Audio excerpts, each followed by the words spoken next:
Dediğin hapsi koyma. Ben şunu eve koyayım aklına ver. Ben şunu eve sana moktum. Bir tane ağrı değerini alıp ağrını dağıttım. Yedim yardımını mı Bir tane ağrı değerini ayıttım. Alıp bir ağrıyı dağıttım. Yardımdan çıkarttı gibi bir koştum. Bir koşu rahatları istiyor. Ay oran sana ilk köşkü hatta istiyor. Bana yemesin koyun mu mümkün ne? Bali mesin koyana olmam ki ne? Oho.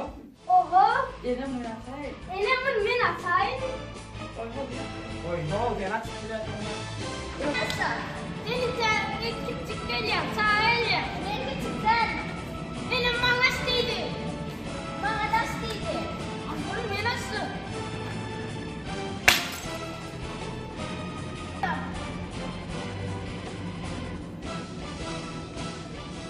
Vay, senin oldu da. Ben atayım de. Okey. Tanışıklarını cıvaydınız mı?